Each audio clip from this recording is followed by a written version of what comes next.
Hi students, last day we had discussed the introductory part of the lesson The Horegalu.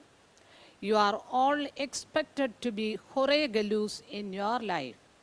We had already discussed the title, the significance of the title, the meaning of the title, and also the important characters of the lesson. And also we had gone through the author and also the main write-ups of the author. Now let's move to the chapter. Let's start the lesson. Hot summer days remind me of my childhood in a little village. There was a large banyan tree right in the middle of the village, and I would spend many hours playing under it during my holidays. The tree was like a massive umbrella. What is meant by massive? Huge umbrella with its branches providing much needed shade and succor. Succor means help. Travelers spent some time sitting under it and catching their breath before going on their way. To make them comfortable, there was a horegalu under the tree. Horegalu, we had seen what is its meaning earlier. It literally means a stone that can bear weight. It was a large flat stone placed horizontally over two vertical ones, thus making a stone bench on which anyone could sit and rest a while, chat with a fellow traveler, and exchange news of the road. Cool water would be kept in earthen pots near the bench, and people could quench means satisfy their thirst before starting their journeys again.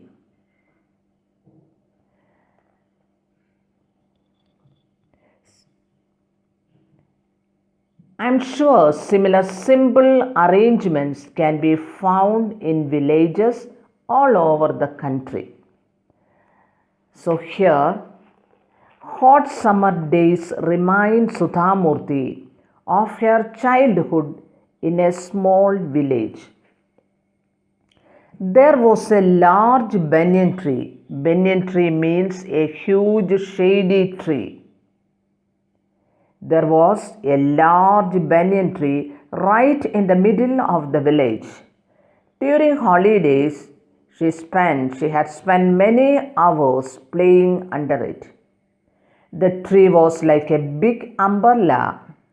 It gave much needed shade and comfort. Here she recollects her childhood memories. Travelers spent some time sitting under it, taking some rest before they continued their journey.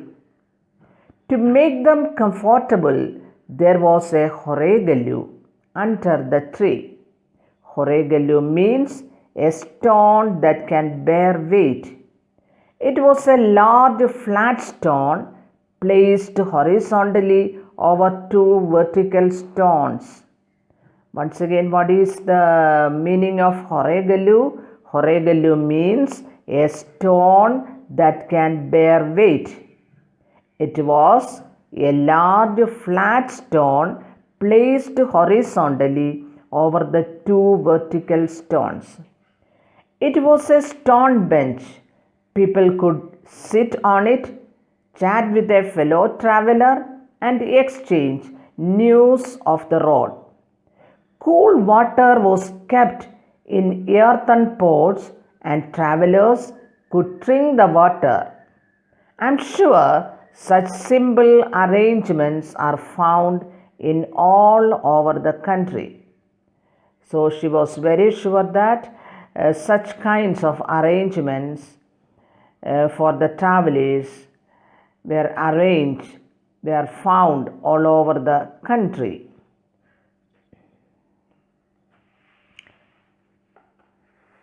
Let's move to the second paragraph.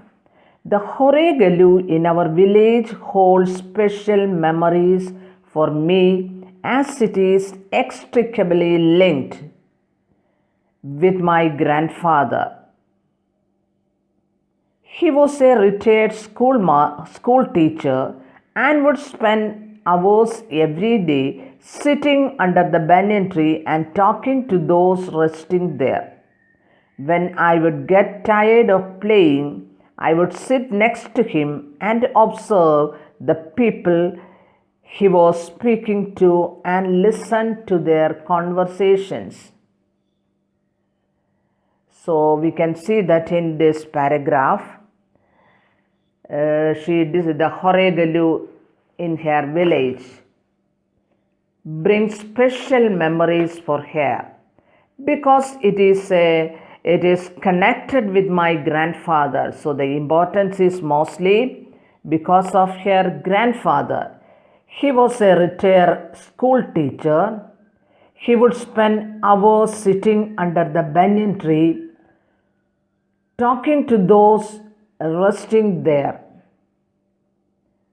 When she got tired of playing, she would sit next to him, listening to their conversations and observing the people. That is, here we can see that the importance of a grandfather and the relation between Horegalu and grandfather is well explained here in this paragraph. The Horegalu in her village brings special memories for her because it is connected with her grandfather.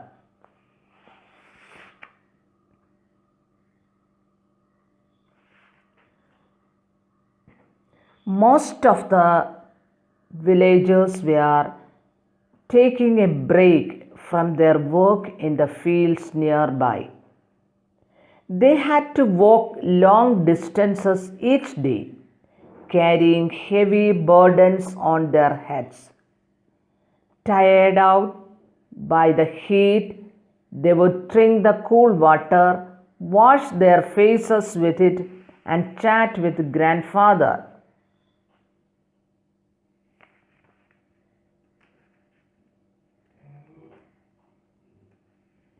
Their conversation would be about their daily lives and worries.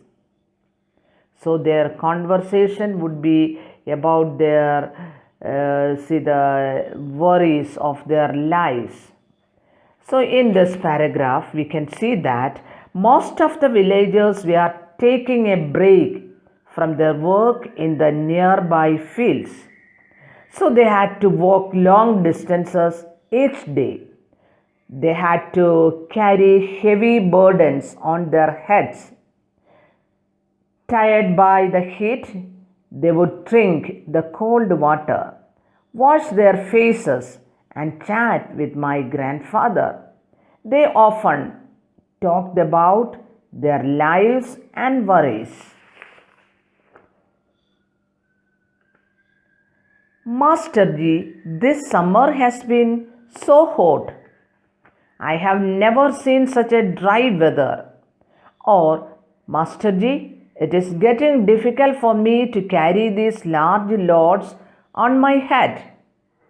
Thank God for this Horegalu. I wish my son would help, but he only wants to go to the city. They spoke about the difficulties they lived with. So these travelers spoke about the difficulties they lived with.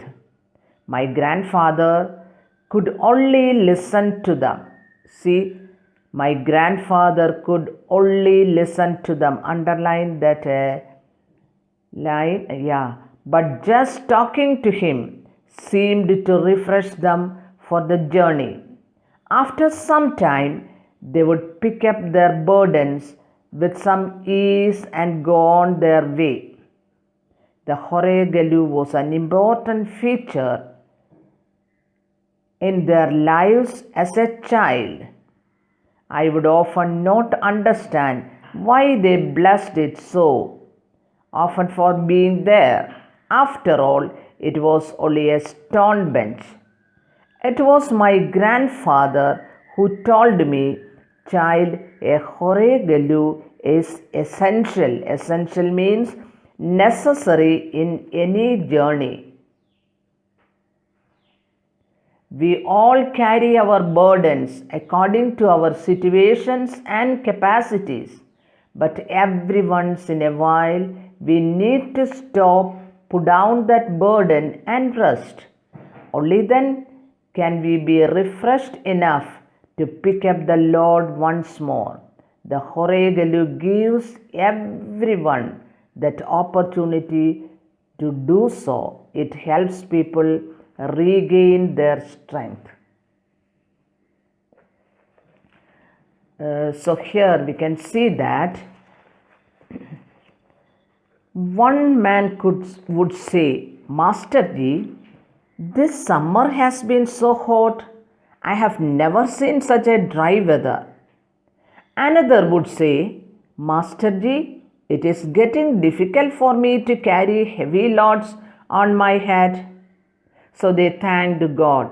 Thank God for this Horegelu.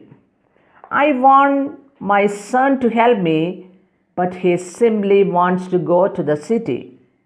My grandfather listened to their talk and they felt refreshed. See, the grandfather only listened to them, but they feel very happy and they felt refreshed. They would soon go away with their burdens. The Horegelu was an important feature in their lives, and I get wondered why they blessed it so often. It was just a stone bench. Then my grandfather told me that a Horegelu is very important, is essential in any journey. We all carry burdens in our different ways. Once in a while, we need to stop, put down that burden and rest. Only then we will be refreshed to carry the load again. So the Horegelu helps the people to regain their strength.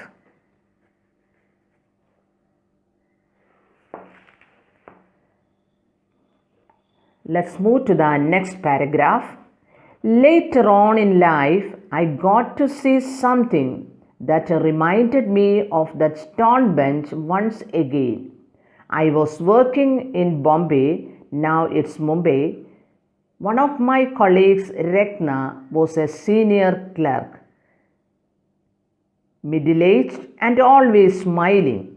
She had done her graduation and been working in the company for nearly 25 years. She went about her repetitive, mundane work with an infectious cheerfulness. Her mundane means her ordinary work. So here, in this paragraph, the author introduced Rekna. So here, later in life, I happened to see something that reminded me of that Horegelu. I was working in Mumbai. One of my colleagues was Rekna. She was a senior clerk, middle-aged and always smiling. She had been working in the company for nearly 25 years. After her graduation, she continued working with a cheerful face. And every day during the lunch hour, she would sit with some person.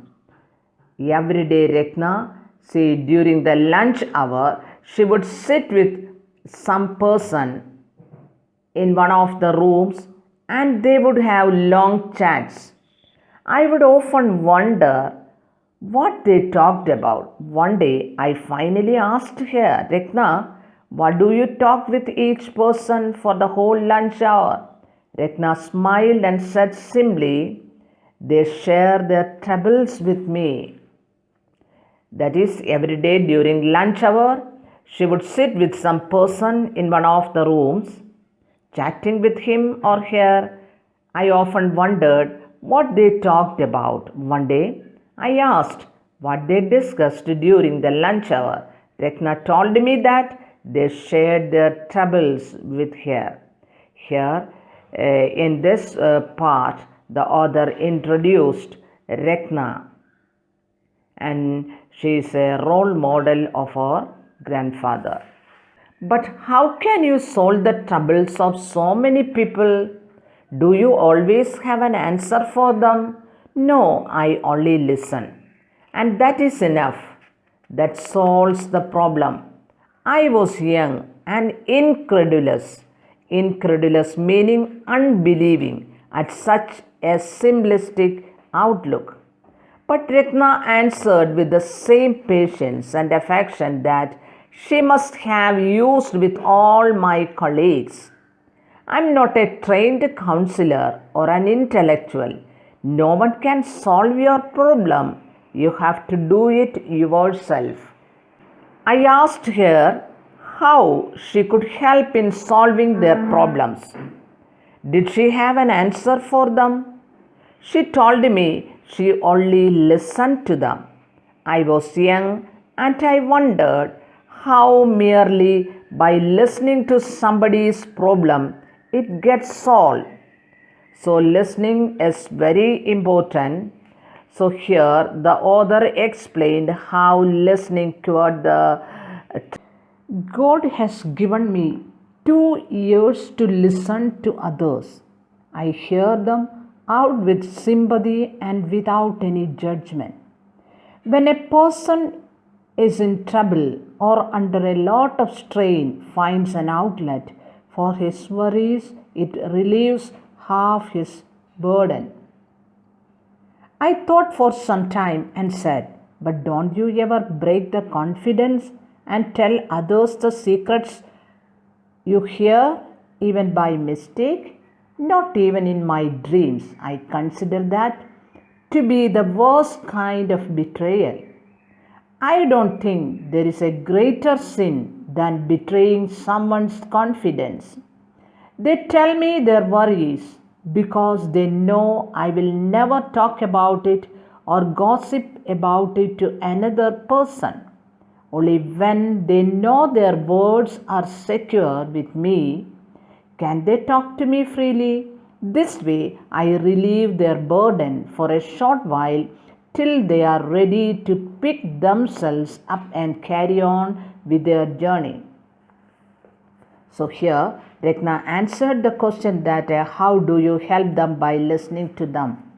So Rekna answered see the author very patiently. She told her that God had given her 2 years to listen to others. She hears people with sympathy and no judgment.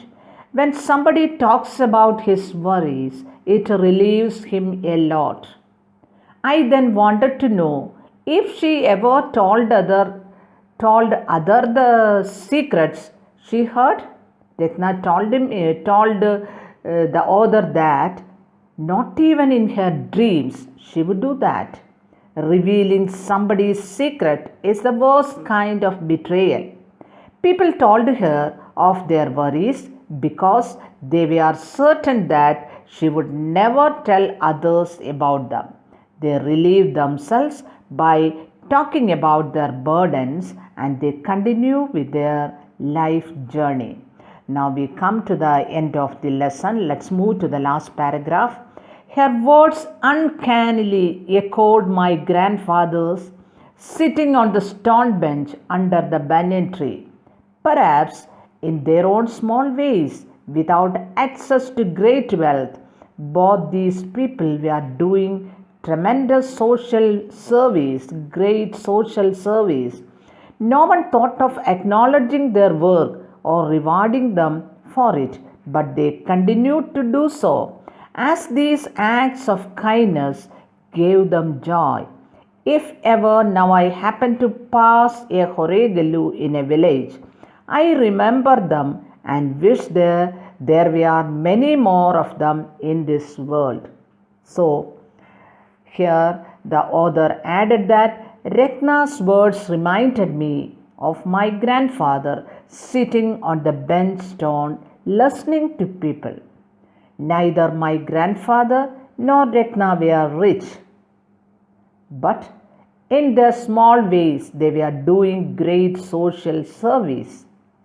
No one thought of acknowledging their work or giving them any rewards or awards, but they continue doing their service and it gives them joy. Whenever I pass by a Horegalu anywhere, I think of my grandfather and Rekna. I wish there were more such bench stones in this world. Now we come to the end of the lesson. We had discussed all the important features of this lesson. We will meet next class. Till then, thank you. Have a fine day.